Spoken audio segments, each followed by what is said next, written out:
Ya. No. Vamos a seguirlo. Después de la entrevista. ¿Cuántos hicieron carrera técnica preparatoria? Nadie. ¿Eh? ¿Cómo? Sí, es es que hay como- preparatorias donde llevas una carrera técnica. Nosotros no cuenta. No cuenta esa parte. La prospecto que entrevisté ahorita hizo laboratorista clínico. Qué genial. Le Sí, sabe. porque ya sabe. Ya sabe. todo. Se lleva esto. Ya debe saber micro, parasitología. No hay una carrera de técnico de pato, porque en España siempre prefiero Aquí en México sí. ¿Pero qué hace? Hay dos tipos. Hay uno que es histotecnólogo, es una técnica, o sea, técnico histotecnólogo, y está el citólogo técnico en citología. Son las dos. El técnico en citología ve citologías y el técnico histotecnólogo hace histotecnología. No es cierto. Hace todo el proceso de las biopsias. Entonces sí, se necesita. Para trabajar en un laboratorio, los que contrates en el laboratorio deben de tener la histotecnología acreditada. Es como un año, es poco tiempo. ¿La tiene acreditada? No, yo soy patólogo, yo estoy por encima de eso. Oh. No. O sea, por ejemplo, si yo tengo un laboratorio y les digo, pues me quieren ayudar, ustedes podrían trabajar allí y yo los podría estar pagando, pero necesito tener a alguien que esté acreditado, que esté supervisando el trabajo y que esté trabajando allí. Entonces no podría contratar puros alumnos, sería ilegal. Ahora, ¿eh? No, es como micro, No. Micro 2. pero sabiendo farma. O sea, no muy diferente. O sea que si no entendí farma no voy a entender micro. Si no entendiste farma, vas a batallar en infecto. Y si no entendiste micro, vas a sufrir en infecto. Entonces, si no entendiste ni uno ni otro, Ya mejor me salgo. buena suerte en infecto. No sé quién vaya a dar clase de infecto ahora, pero miren, yo micro la llevé con la doctora Ramos. Ustedes no lo llevaron con ella. No. Con la química. No le entendí nada. Y farma la llevé con un doctor. No lo conozco. ¿Y Pero si entendió? Era nefasto. No aprendí nada. Llegó el doctor que nos dio infecto y aprendí micro, aprendí farma y aprendí infecto. Mis respetos por el doctor. ¿Y quién es? Se llama Dorival Duarte. Ya no está dando clases aquí. Es exalumno de aquí de la Universidad de Montemorelos. Hizo infectología en el DF. Se llama infectología y enfermedades tropicales o algo así. Es infectólogo en Brasil, es brasileño. Fue el que investigamos el otro día. Y venía de vez en cuando a dar clases aquí. No sé si sigue viniendo. La última vez que vino, yo le dije a los alumnos que iban a tomar clase con él, él es el mejor maestro que pueden tener. Y estos salieron quejándose. Son muy delicaditos ahora. No sean ustedes así, pero generaciones están saliendo, quieren todo masticado en la boca, no quieren hacer esfuerzo. Y todavía si el maestro viene de lejos y les da la clase rápido, ¡ay, pues estuvo muy rápido! A nosotros también nos la dieron en bloque, o sea, vino, dio unas semanas y se fue. Y estuvo bien padre. A mí me Brasiliano.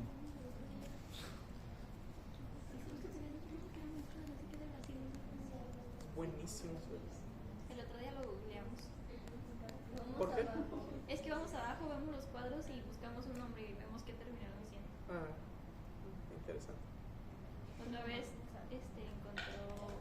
encontramos uno que era un cirujano gastroenterólogo de vasculitis o no sé qué rayos, pero está muy preparado el loco. Otros que trabajan en San Pedro. Otros que trabajan en San Pedro. Hay una doctora que hizo medicina aquí, luego hizo una especialidad en Estados Unidos y se hizo militar. Oh. Sí. y es directora de no sé qué de salud. En Vino para acá,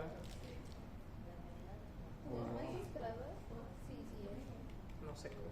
Que estuvo contigo, que se hizo las cantidades. Mi mamá tiene Facebook nada más porque Sí. mete clases de violín a mi hermana. No, se nota. No, por eso dicen que es Hay un montón de... de Texas, ¿no? Que era la ministra de Texas. Ah, sí, de algo así, no sé, de algo de salud. Hacer Sí. una campaña ahora en El Salvador. Está interesante. Bien, vamos a darle rápido a esta cosa porque todavía nos falta mucho. Entonces, vamos a hablar de neoplasias mieloides. Lo vamos a agrupar. Las neoplasias mieloides o las malignidades mieloides tienen que ver con la línea mieloide. Entonces, son enfermedades que van a involucrar a neutrófilos, eosinófilos, basófilos, que son los granulocitos, a monocitos, que son los macrófagos, plaquetas y eritrocitos. O sea, todavía nos falta bastante. Están dentro de los trastornos mieloides. Tenemos algunos que son leucemias. Tenemos dos tipos de leucemias mieloides: leucemia mieloide aguda, leucemia mieloide crónica. A final de cuentas tenemos 4 tipos de leucemias, si es que son muy observadores. Tenemos leucemia linfoblástica aguda, leucemia linfocítica crónica, y luego por el otro lado leucemia mieloide aguda y leucemia mieloide crónica. Son los 4 tipos de leucemias. Digo, muy general. Entonces tenemos leucemia mieloide aguda, son formas mieloides inmaduras que son blastos. Si se fijan, las leucemias agudas involucran blastos, ¿sí? Tanto la leucemia linfoblástica y la leucemia mieloide. También tenemos síndromes mielodisplásicos, donde no están madurando adecuadamente las líneas, las estirpes celulares, y entonces no hay una buena hematopoiesis y generalmente se manifiestan como citopenias. Y también tenemos trastornos mieloproliferativos, donde lo que va a ocurrir es que hay en vez de haber una citopenia, hay un aumento en alguna línea celular. O sea, podríamos tener una granulocitosis, que generalmente se manifiestan así, que serían trastornos mieloproliferativos. Bueno, como muchas de las neoplasias que tenemos, puede empezar como un proceso displásico solamente, o sea, premaligno, pero la mayoría de las veces evoluciona hasta que se vuelve un proceso maligno finalmente y el paciente termina muriendo. Entonces tenemos varios. Vamos a ir así directo a hablar de estas enfermedades y empezamos con leucemia mieloide aguda. Es una enfermedad que generalmente progresa de manera rápida, se va a manifestar por pancitopenias, o bueno, dependiendo de la línea que esté afectada, pero se manifiesta por citopenias, ¿sí? Generalmente las enfermedades que involucran proliferación de blastos, como habíamos visto, leucemia linfoblástica, el paciente va a tener citopenias. Entonces, en este caso también muchas veces va a tener citopenias, y eso lo vamos a ver como anemia, trombocitopenia, neutropenia en pacientes con leucemia mieloide aguda. La incidencia va a aumentar con la edad de inicio generalmente es alrededor de los 65 años, y en los adultos la leucemia más frecuente son las leucemias mieloides agudas, ¿sí? Bueno, en niños es bastante raro, pero pudiera llegar a darse una leucemia mieloide aguda, aunque es del 10 al 15%. Factores de riesgo para desarrollar leucemia mieloide aguda: tener edad avanzada, tabaquismo, obesidad, síndromes mielodisplásicos, que es lo que dije, pueden progresar a una leucemia mieloide aguda, exposición a benceno, radiación, síndrome de Down, punto importante, agentes alquilantes o radioterapia previa pudieran ser factores pronósticos.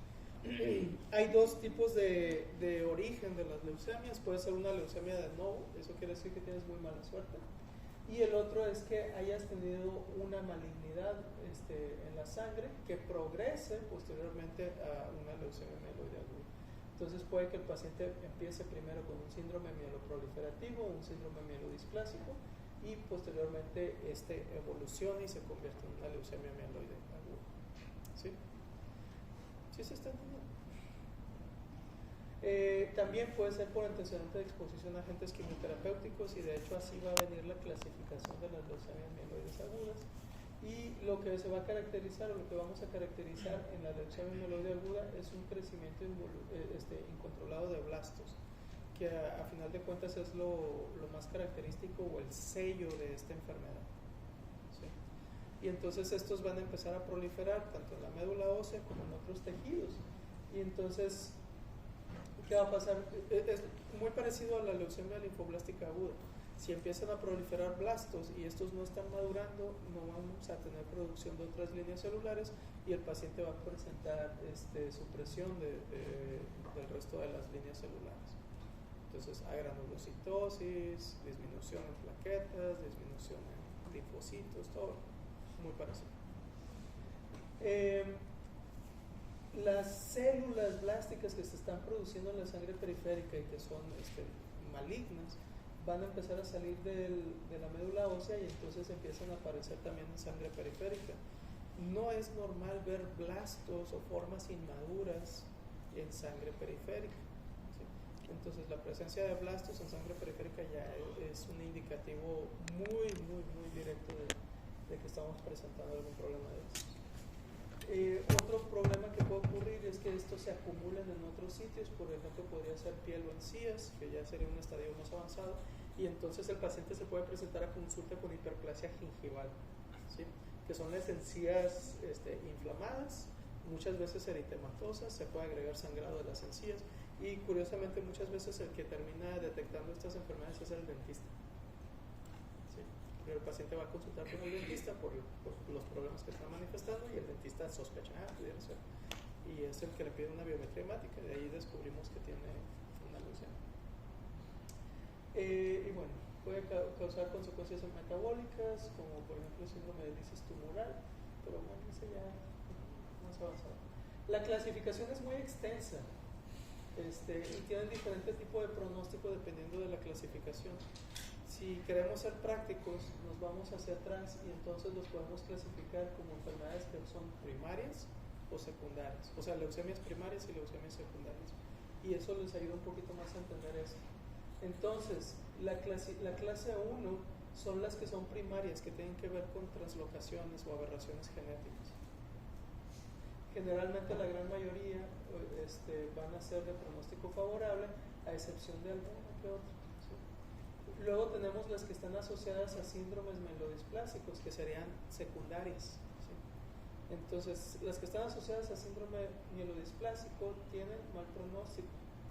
También están algunas que son asociadas a radioterapia o quimioterapias, ya para tratar síndromes mielodisplásicos, pero que progresan a una leucemia mieloide aguda. Esas son las de peor pronóstico, ¿sí? Que sería la clase 3. Y luego tenemos otras que no está especificado exactamente qué. Entonces, si se fijan, para la clasificación tenemos de dos opciones, básicamente, o primarias, que son las que tienen aberraciones genéticas, o secundarias, que están asociadas a algún otro trastorno previo. ¿Y cuáles son peores, las primarias o las secundarias? Secundarias. Las secundarias. Sí. Entonces, ya después, cuando lleven la clase de hemato, ya se van a meter más en translocaciones y todo eso, pero ahorita no las vamos a tocar, por lo menos las de este tipo de trastornos, que son leucemias mieloides agudas. Clínicamente, ya lo dijimos ahorita, pero si hay incremento en la cantidad de blastos y estos no están madurando y no hay producción de otras líneas celulares, entonces el paciente va a tener anemia, neutropenia y trombocitopenia. Y entonces, si el paciente tiene anemia, uno de los datos clínicos para pensar en que el paciente puede tener anemia, ¿cuál sería?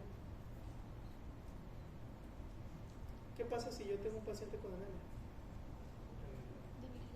Va a estar débil, se va a cansar rápido, no va a poder caminar y sentirse bien, o menos hacer ejercicio. Entonces va a tener fatiga, debilidad, puede llegar a tener fiebre. Eso es por la proliferación de los blastos, que a veces empiezan a producir interleucinas y aumentan la temperatura del paciente. Sangrado espontáneo, ¿por qué será? Por las trombocitopenias. Muy bien. Bueno, las células blásticas o las células neoplásicas pueden producir citocinas, interleucinas, factores procoagulantes o factores fibrinolíticos, y entonces eso puede afectar todavía más el sangrado de los pacientes.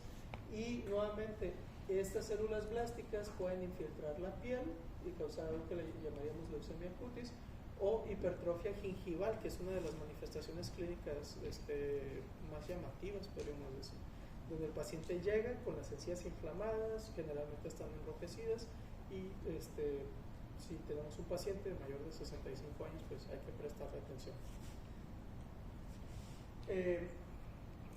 Pronóstico. Depende de la edad. Si tiene 60 años o menos, 70-80% va a tener remisión de la enfermedad. Si es mayor de 60 años, alrededor del 50%. O sea, empeora a más grande el paciente, como casi todas las enfermedades. La supervivencia es corta, si se fijan, no es tan buen pronóstico, de 12 a 24 meses y los pacientes fallecen. Pues la sobrevida media. Y el pronóstico principalmente lo vamos a asociar a la clasificación. ¿Sí? Entonces, se conoce que, por ejemplo, los pacientes que tienen cierto tipo de translocaciones, nuevamente no me voy a meter a eso, nomás para que se entienda el concepto. Pacientes que tienen translocaciones o ciertos tipos de anormalidades citogenéticas llegan a tener mejor pronóstico que los pacientes que están asociados a una leucemia mieloide aguda secundaria a algún otro proceso. ¿Sí? Entonces, bueno, el pronóstico entonces a final de cuentas depende de factores citogenéticos, de la edad, el estado funcional o antecedentes del paciente, ya sea que tenga un síndrome mielodisplásico, exposición a agentes tóxicos, que le hayan dado terapia para alguna leucemia previa o algún síndrome mielodisplásico, eso le va a afectar. Morfología que vamos a tener.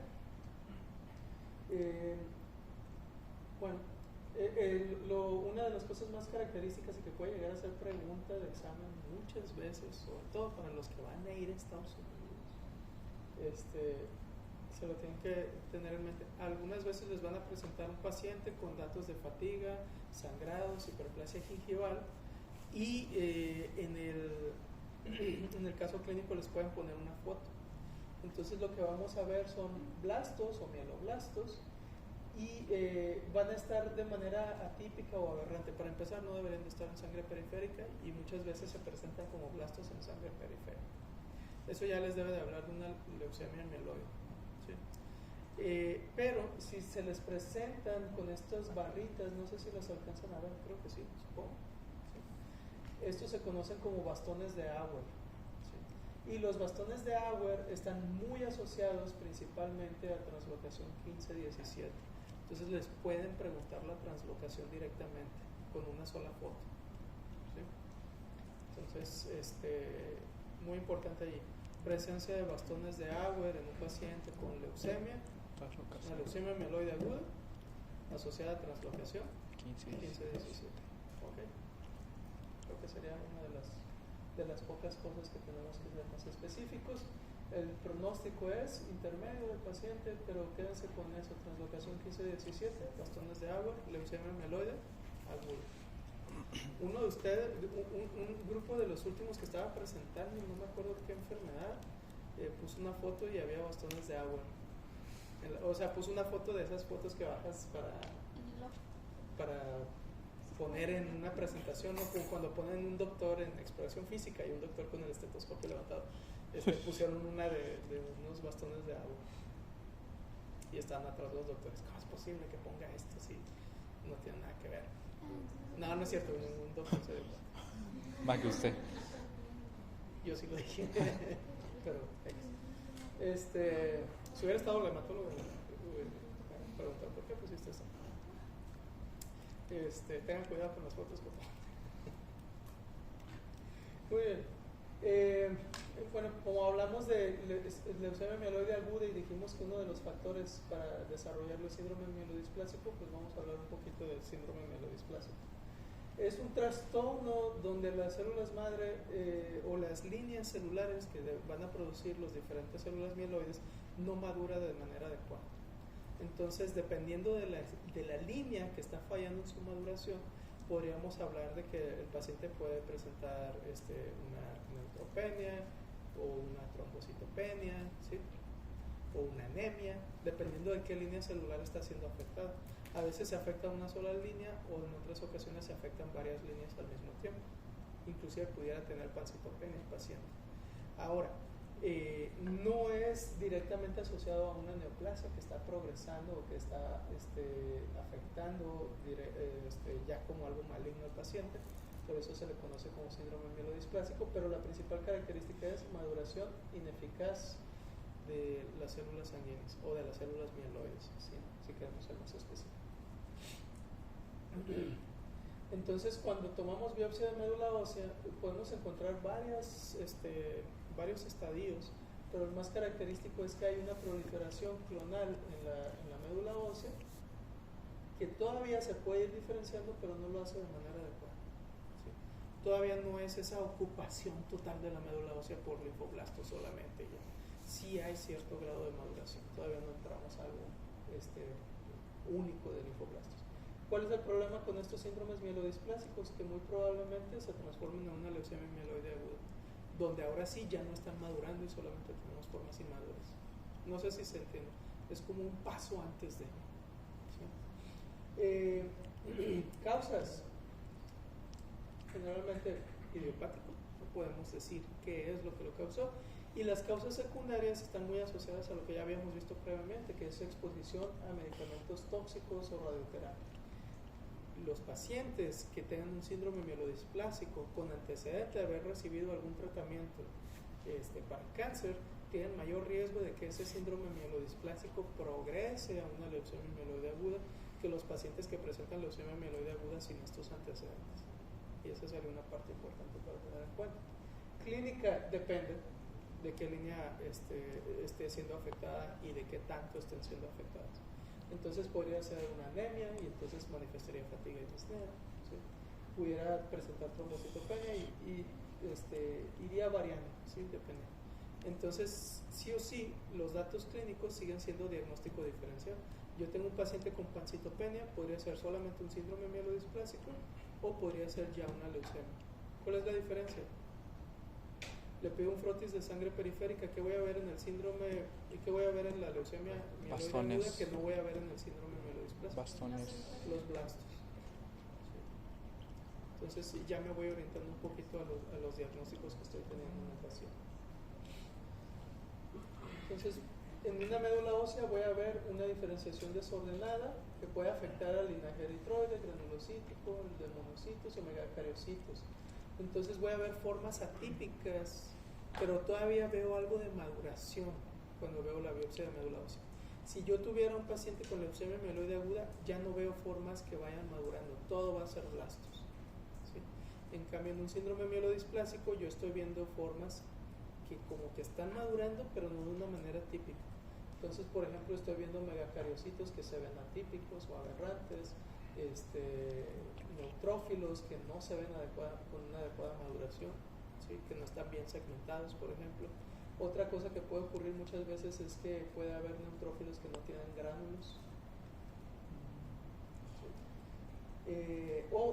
Por ejemplo, aquí lo que estamos viendo son sideroblastos, son eritrocitos que cuando hago una tinción para ver hierro, resulta que tienen un acúmulo de hierro en su citoplasma. ¿Sí? Son formas inmaduras atípicas de lo que estamos viendo. Megacariocitos en bola de bolos, ¿no? Aquí están. Y megaloblastos, estos no los puse, pero las células que son neutrófilos hipolobulados, aquí los tenemos. ¿Cuántos lóbulos normalmente tiene un neutrófilo? Tres. ¿Sí? Pero son muy bien segmentados, o sea, yo puedo ver dónde está cada uno de los lóbulos. Aquí parecieran más como bandas. ¿Sí? Un riñón. Aquí tiene 2 lóbulos, pero el tercero no se está manifestando bien. Les voy a ser sinceros, para mí es difícil verlo porque no acostumbro a ver muchos frotis de sangre.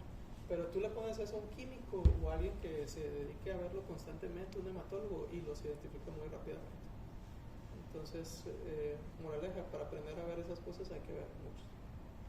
Sí. Un químico se avienta, no sé, unas 10, 15 frotis de sangre cada rato. Entonces ven mucho. Ahora, ya pasamos de leucemias mieloides, pasamos a síndromes mielodisplásicos y continuamos con lo que son trastornos mieloproliferativos. En estos hay varios tipos de trastornos mieloproliferativos, esto es muy general, entonces acuérdense, la serie mieloide nos puede dar plaquetas, nos puede dar eritrocitos, nos puede dar neutrófilos, nos puede dar eosinófilos, nos puede dar macrófagos, nos puede dar basófilos. Entonces, un trastorno mieloproliferativo me puede dar una trombocitosis, un aumento de plaquetas, ¿sí? O me puede aumentar los eritrocitos, o me puede aumentar los neutrófilos, o una sola línea, o me puede aumentar varias líneas al mismo tiempo. ¿Sí? Entonces puede ir variando dependiendo de lo que va afectando, pero se caracteriza por un incremento en la cantidad de células que se están produciendo.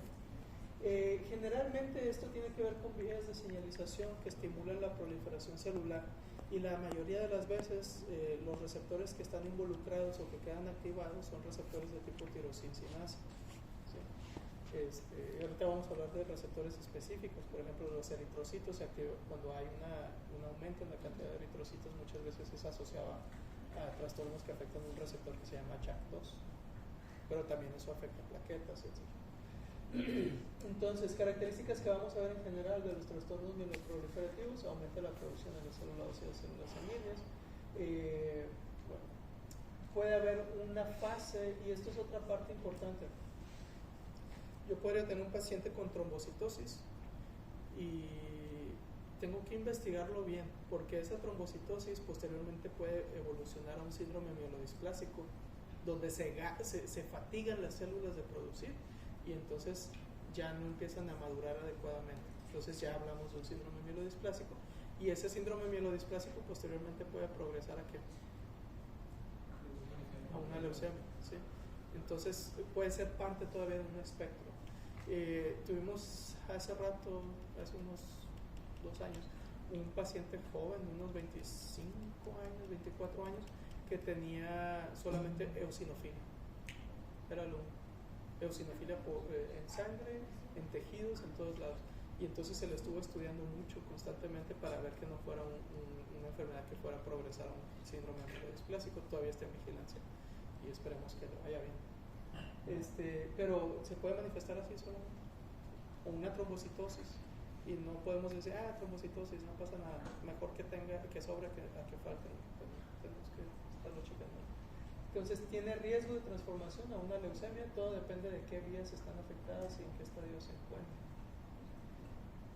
Ahorita vamos a hablar un poquito más de trastornos mieloproliferativos, ya así más en específico. El último tipo de leucemia, les dije que había 4, es la leucemia mieloide crónica. Así como hay leucemia mieloide aguda, bueno, también tenemos leucemia mieloide crónica.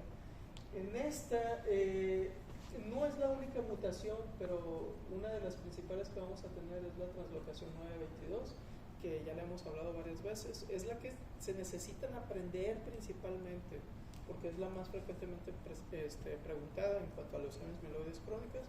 Translocación 922, que produce un gen que es BCR-ABL, gen quimera, ¿sí? Y eso incrementa la proliferación celular. ¿Okay?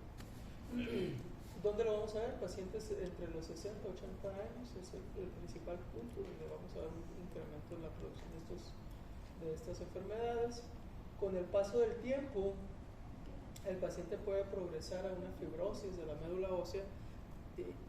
Posteriormente, el riesgo que hay es que esto avance y entonces se transforma en una leucemia mieloide aguda. Entonces, no sé si se fijan, la gran mayoría de estas enfermedades, la mayor preocupación es que evolucionen y se conviertan en una leucemia mieloide aguda. Okay. Bueno, datos clínicos. Esta generalmente es de inicio insidioso, o sea, tiene una progresión lenta, a diferencia de una leucemia mieloide aguda donde el paciente en semanas se deteriora y puede fallecer. Vamos a ver, o se puede manifestar como anemia leve, moderada. Vamos a ver también que el paciente puede presentar fatiga, debilidad, pérdida de peso, anorexia, que bueno, van muy de la mano con todo lo demás que hemos hablado. Cuando vemos la médula ósea, vamos a ver una médula ósea hipercelular y tiene muchos precursores granulocíticos. Ahora, estamos viendo una médula ósea hipercelular como estaríamos viendo una médula ósea hipercelular en una leucemia linfoblástica, perdón, una leucemia mieloide aguda. ¿Cuál es la diferencia? No hay blastos. Que no hay blastos, o que vamos a ver más cantidad de formas maduras. ¿Sí? Entonces, eso es una de las cosas que nos ayudaría a distinguirlo.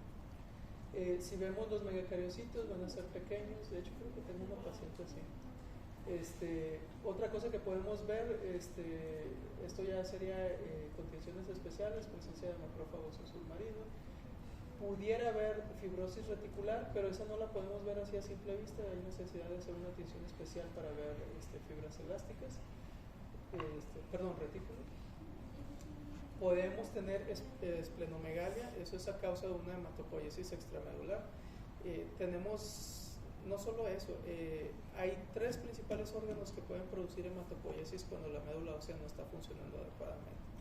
Entonces está el vaso, está el hígado y el pulmón, ¿sí?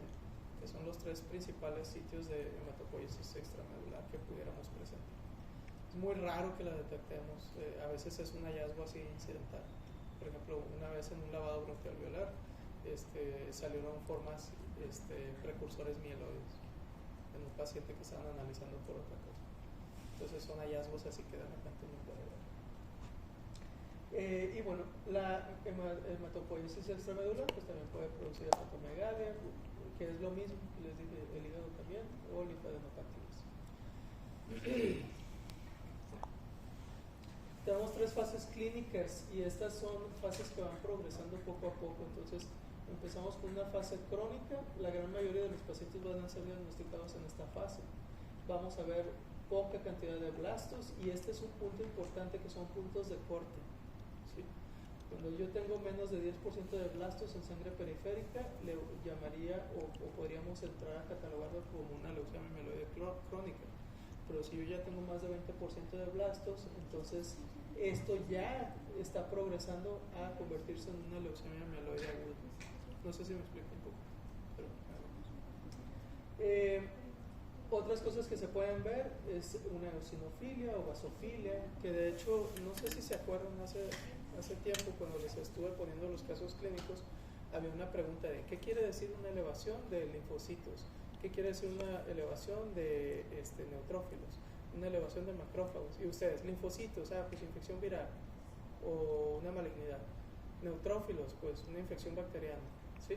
Bueno, los basófilos generalmente son muy bajos o casi indetectables, o sea, menos del 1%, ¿no? Si yo veo basofilia, ahí hay que tener mucho cuidado, porque lo más probable es que estemos hablando de un trastorno mieloproliferativo. No lo vamos a ver de una manera normal.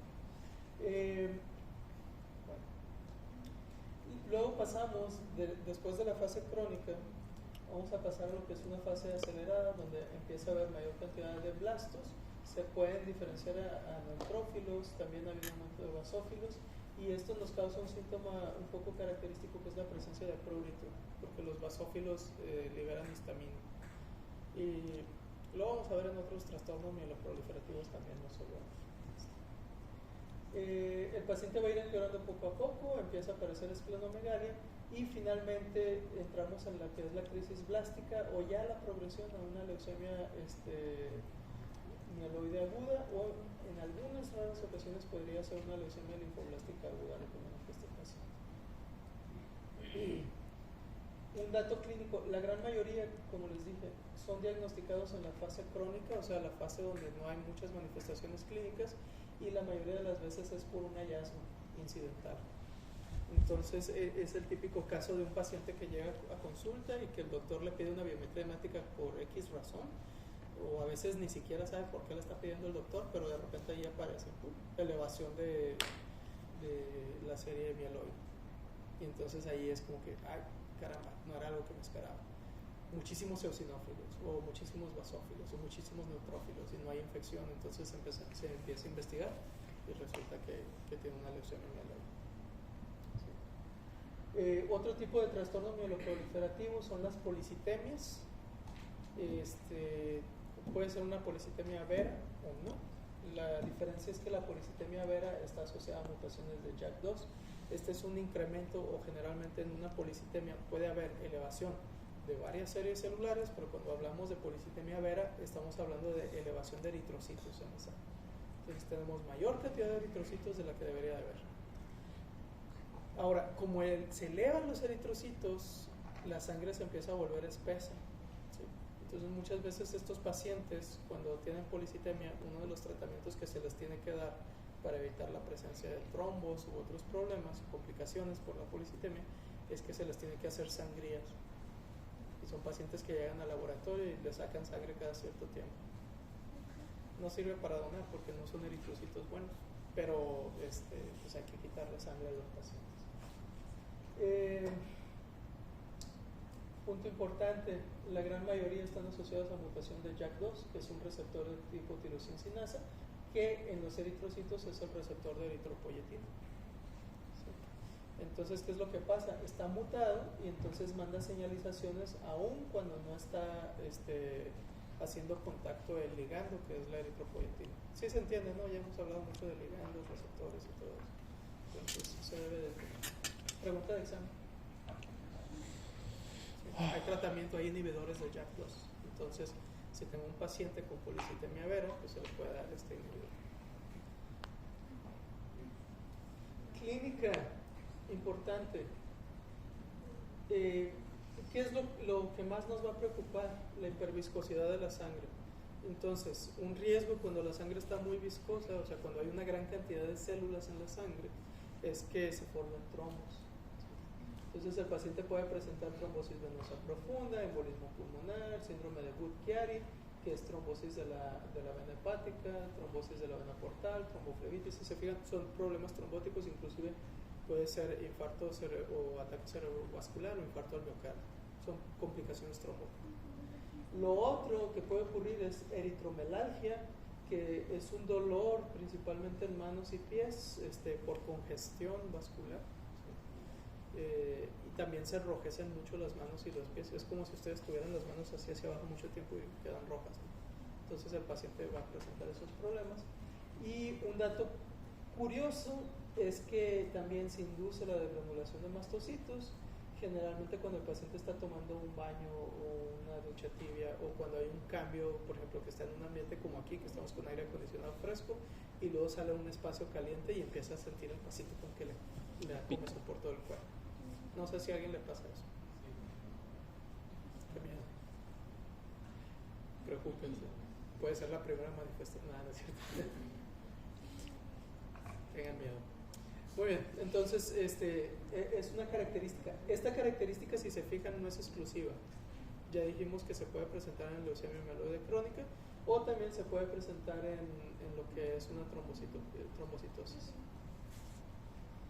Para poder decir que nuestro paciente tiene policitemia vera, le tenemos que pedir por lo menos 3 criterios principales o 2 criterios mayores y un criterio menor. Entonces, los 3 criterios mayores es una hemoglobina mayor de 16.5 en hombres o 16 en mujeres, o un hematocrito mayor de 49 o 48, dependiendo si es hombre o mujer. Luego, una biopsia de médula ósea que muestre hipercelularidad con relación a la edad del paciente y que ésta sea a expensas de la serie granulocítica. ¿Sí? Entonces hay que hacer valoración de la médula ósea. Nuevamente, si es que no se acuerdan, lo habíamos comentado, normalmente la médula ósea es la celularidad que debe tener es 100% menos la edad del paciente. Entonces, si yo tengo 40 años, pues entonces la celularidad de mi médula ósea va alrededor de un 60%. Si a mí me toman una biopsia de médula ósea y tengo una médula ósea de 90% de celularidad, 80%, entonces me podría ir orientando a esto. Claro, siempre teniendo todos los síntomas asociados. Y el tercer criterio es que se puede hacer valoración para buscar la mutación directa de JAK2, y si está presente, pues ya es un criterio mayor que también que estamos cumpliendo. Criterio menor. Es sencillo de entender. Si tenemos sistemas hormonales que controlan la producción de eritrocitos, entonces cuando hay un exceso de eritrocitos, ¿qué va a hacer el riñón? Disminuir la producción de eritropoyetina. Entonces, un criterio menor es un nivel de eritropoyetina disminuido. Sí, vamos bien, ¿verdad? ¿Podríamos tener una policitemia con aumento en la producción de eritropoyetina? Pues sí, ¿no? Sí, pero no sería una policitemia vera y no estaría involucrado JAK2. Entonces, una de las cosas que se le tiene que pedir al paciente son niveles de eritropoyetina cuando vemos un aumento en el hematocrito. Sí. Luego tenemos la trombocitosis esencial. Es parecido a una policitemia, pero esta es de plaquetas. ¿Okay? Entonces, es cuando tenemos un exceso de plaquetas que pudiera ser alrededor de más de 450,000, si es que queremos ser un poquito más específicos. El conteo de plaquetas normalmente es como de 150, 400 o 300 aproximadamente. Si tenemos muy pocas plaquetas, menos de 20,000, va a empezar a aparecer sangrados espontáneos, pero también hay problemas si tenemos exceso de plaquetas, ¿sí?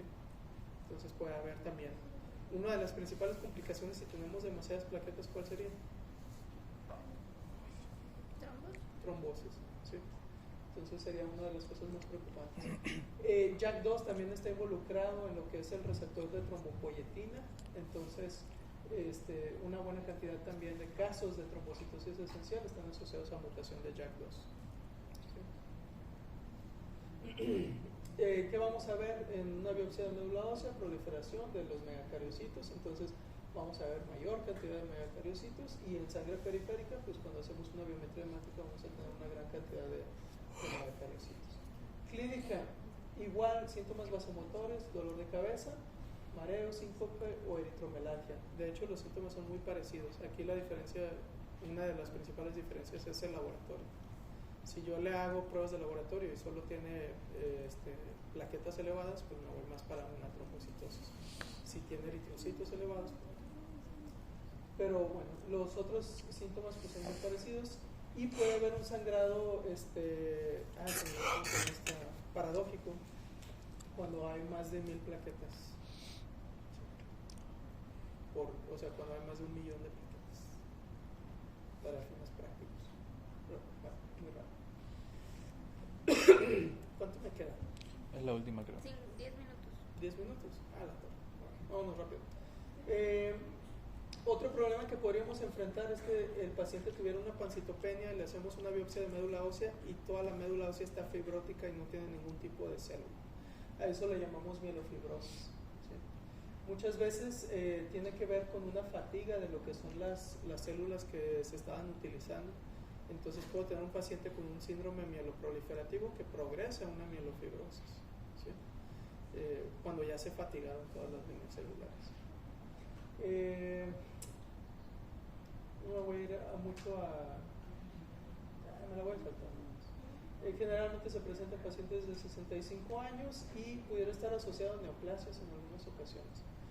Y vámonos rápido. Este es un caso clínico del hospital universitario. Era de un niño de 9 años y es más que nada una introducción a otros trastornos de leucocitos que se pueden son otras neoplasias de leucocitos que si vieron ustedes ya vimos linfocitos, ya vimos la gran mayoría de los granulocitos, eritrocitos, plaquetas, nos falta uno. ¿Neutrófilo? ¿No? Macrófagos.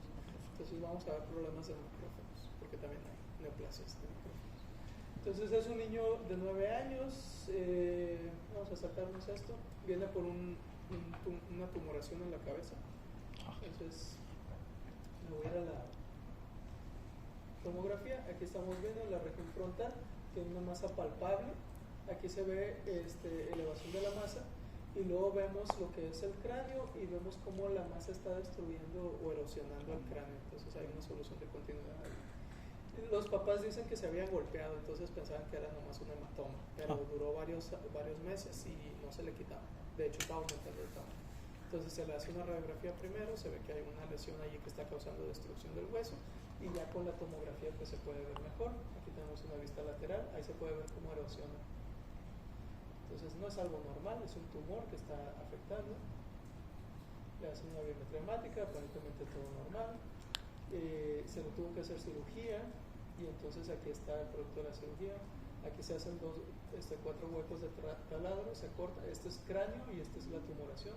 Aquí pueden ver cómo la tumoración está, aquí tenemos lo que es la calota, ¿sí? No sé si se acuerdan que tiene una lámina externa y una lámina interna y por el medio está tejido esponjoso o hueso esponjoso. Entonces aquí tenemos la lámina externa, la lámina interna, y aquí se puede ver cómo está todo erosionado a causa de la tumoración. Estas son las meninges, no tienen nada interesante, y aquí estamos viendo la tumoración en sí. Nos acercamos y lo que estamos viendo son 2 tipos de células, unas grandotas y otras chiquitas, y las chiquitas son bien rojas. Entonces tenemos histiocitos, que son estos de aquí, que son las células grandotas, y los otros son eosinófilos, una gran cantidad de eosinófilos. ¿Sí? Entonces aquí tenemos otra vez, ahí se ven bien característicos los eosinófilos y los histiocitos. Lo que es el tumor son los histocitos. Los eosinófilos solamente están reaccionando a las células tumorales y están proliferando. Aquí está el hueso y se puede ver cómo está erosionado. Estaba infiltrando, de hecho ya se estaba metiendo a las meninges. Estas son las meninges, la dura madre. Entonces aquí se puede ver cómo esta tumoración está infiltrando ya las meninges. Le hicimos un marcador que se llama IC100, marca muchas cosas, pero entre ellas marca histocitos, y le hicimos uno que se llama CD1 alfa, que es para histocitos, específicamente una célula que se llama célula de Langerhans. Y entonces con esto, bueno, este es 68, necesitaba ser negativo, y entonces a esto le llamamos histocitosis de células de Langerhans. Es otro tipo de neoplasias, que son neoplasias de los histocitos o macrófagos, ¿sí? Entonces hay un grupo de histocitos, de hecho hay una sociedad que se llama Sociedad de Histocito, que es la que se encarga de clasificar estas lesiones, y entonces los clasifica de esta manera. Tenemos el grupo L, C, M, R y H. Y entonces en el L están las histocitosis de células de Langerhans. Ahí tenemos varias, pero es lo mismo, todas son histocitosis de células de Langerhans. Luego tenemos el grupo C, que son histocitosis cutáneas, que no tengan que ver con células de Langerhans. Luego tenemos histocitosis M, que es de maligno, y luego la R, que son enfermedades de Rosai-Dorfman. Y al final está la linfohistocitosis hemofagocítica, que ya habíamos visto previamente. ¿Se acuerdan que la vimos hace rato? Muy bien. Uno de los puntos más importantes en las histocitosis de células de Langerhans hay una mutación que ya conocen, que es la mutación BRAF B600. Eso lo voy a preguntar. O tal vez no, porque es un montón de cosas. Sí. Ya. Es muchísimo. Muy bien, entonces las histocitosis de células de Langerhans tienen su clasificación clínica. No la que hace el patólogo, sino la que se hace con los datos del paciente. Y entonces la clasificamos en 4. Una es la enfermedad de Letterer-Seawell, que esta generalmente da en niños, y lo que vamos a ver es que se manifiesta como dermatitis seborreica. Si tomamos una biopsia de ahí, vamos a tener histocitosis de células de Langerhans. Luego está la enfermedad de Hand-Schuller-Christian. Esta está bien fea, porque se manifiesta por lesiones múltiples líticas en los huesos y en tejidos blandos. También está asociado a hipopituitarismo, quería decirlo de la otra manera, no me acuerdo, o diabetes insípida. Pueden presentar manifestaciones cutáneas, pero se ve bien fea por las lesiones líticas. ¿Y solo le da a los niños o a todos? Gracias a Dios solo afecta a niños. ¿Qué tal si le das a su hijo? Esperamos que no.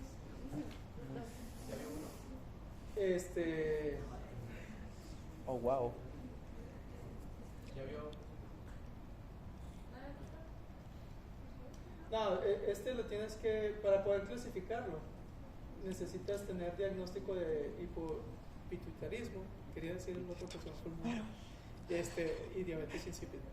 Entonces necesitas agrupar todas las cosas. Pero las lesiones líticas se ven horribles. ¿Sí? También está lo que es el granuloma eosinofílico. Estos son granulomas aislados, o sea, una lesión sola. El niño que vimos en clase, ahorita en la presentación, es más probable que sea este. Puede afectar también el pulmón, y tenemos variantes no clásicas que esas sí se pueden presentar en cualquier edad. La gran mayoría de estas afectan a niños. Pues no siempre. Gracias a Dios. Muy bien, morfológicamente lo que destaca es la presencia de histocitos, y muchas veces van acompañados de eosinófilos. Cuando vemos los histocitos, pues tienen su forma clásica de histocito, o sea, un histocito con un núcleo afrijolado o arreñonado. Si pudiéramos hacer microscopía electrónica, tiene una forma bien característica, que son los cuerpos raquetoides, que también se le conocen como gránulos de Birbeck, por quien los describió, ¿no? Pero pues sí parecen raquetas, ¿no? O micrófonos, ¿no? Lo que quieran pensar. Se les llama cuerpos raquetoides o gránulos de Birbeck. Y CD1 alfa, que es un marcador en inmunohistoquímica, solo está presente en células que tengan estos gránulos, o eso dice por lo menos la literatura. entonces es un subrogado. Yo no estoy viendo los gránulos de Birbeck, pero CD1 alfa al estar positivo me habla de que estos son histiocitos de Langerhans. ¿Y eso está en el citoplasma o en...? En el citoplasma. Bueno, eso ya quiero terminar. ¿Cuántas faltan?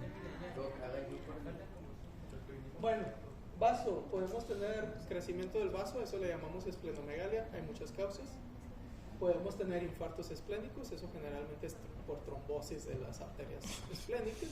Y podemos tener ruptura esplénica, que generalmente es por un traumatismo. La mayoría de las veces ocurre en copilotos que van en el carro, entonces hay un accidente automovilístico y si traen el cinturón de seguridad, aplasta mucho el vaso y se revienta. Entonces, cuando ustedes atiendan a un paciente de un accidente automovilístico y no era la persona que iba manejando, revísenle el vaso, porque puede estar reventado. Otro causa común de ruptura esplénica es por una pelea, sobre todo peleas profesionales donde pueden golpear, y eso podría lastimar. Dato curioso, cuando yo estaba en secundaria, jugábamos un juego donde tenías que tener los dedos cruzados. Eran bien tontos los juegos. Y si tú tenías que estar en la clase con los dedos cruzados. Ay, sí. Y si dejabas de cruzar los dedos, te pegaban en la cabeza. No sé a quién se le ocurrió esa tontada. Pero está muy bueno. No fue en esas tontadas. Un compañero mío descruzó los brazos, los dedos, y entonces todos se fueron encima y le empezaron a pegar zapes. Y uno de los compañeros, bien manchado, le llegó y le dio un golpe en las costillas. Y el compañero así de que... y estaba llorando. Ahí entra la maestra, y la maestra dando clase, y él estaba llorando del dolor. Y la maestra, ¿por qué estás llorando? Pon atención a la clase, no sé qué, así. Y no me siento bien, estaba todo pálido. Y al final de la clase la maestra toda enojada, vea que te chequen. Y ya fue. Resulta que le habían roto el vaso. Ya estaba todo hipotenso, le tuvieron que hacer una esplenectomía, porque el vaso no se puede reparar fácil. O sea, si se te rompe el vaso, hay que quitarlo. Ese niño debería ser boxeador. ¿Cuál es el problema si te quitan el vaso? Tiene infecciones. Eres más susceptible a infecciones. Necesitas la de neumococo. De hecho, te quitan como unos cuantos años de vida el esplénico. Entonces, pobrecito. ¿Qué es ahora, doc? Y todo por un chamaquito ridículo que se le ocurrió. Oh,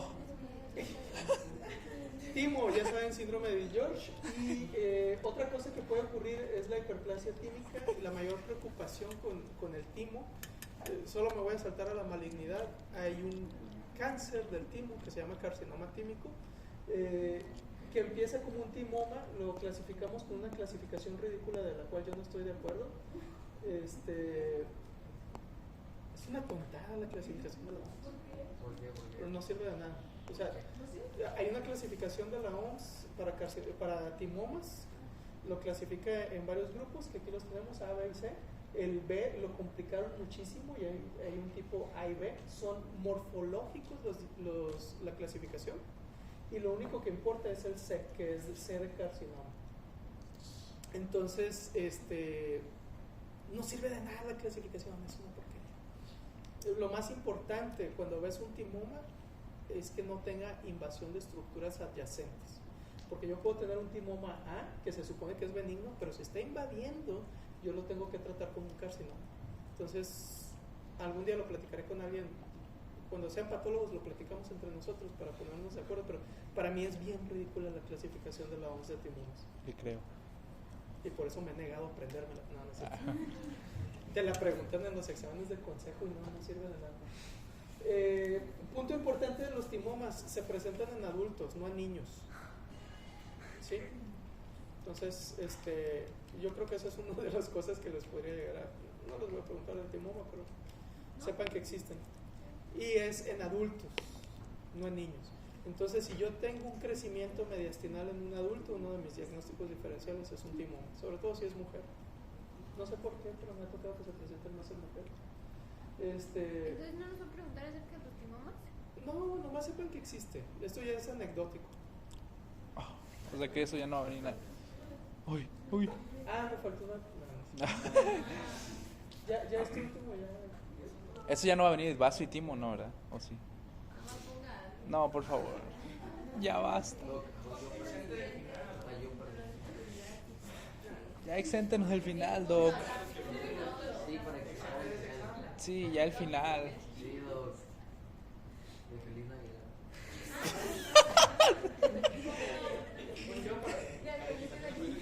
Entonces, ¿te iba a preguntar, ¿vas a ir? Timo no. Timo no. Timo no. ¿Vaso? Vaso, Tampoco. les voy a preguntar esto también. Nada más del accidente. Mejor no. No, no les voy a preguntar de vaso, la verdad, pero tienen que saber diagnósticos diferenciales de esplenomegalia. Digo, no se los voy a preguntar en el examen, pero ustedes en su práctica deben de saber diagnósticos diferenciales de esplenomegalia. Pero yo no se los voy a preguntar. Ay, Pero ustedes tienen que saber. como que esto no está funcionando. No va a venir en el examen. Sí. Yo perdí. Déjenme pensar. Es que un yo perdí lleva mucho trabajo. Sí. Pónganos la calificación de proyecto integrador en el final. Y ya. ¿Seguro? Sí. No han visto sus Pues calificaciones. mínimo 8 tengo. Mínimo 8. ¿Con qué? No han visto sus calificaciones de proyecto integral. No. ¿Qué dijo? El problema es que se promedia lo que califican todos los doctores. Entonces Ajá. yo les puedo poner 10, pero la doctora les puede haber puesto La 5. doctora. ¿Por qué especificó la Y luego doctora? Los pasantes y otros doctores les pudieron haber puesto bien bajo. Me arriesgo. Pues está bien, pero esa calificación. Sí.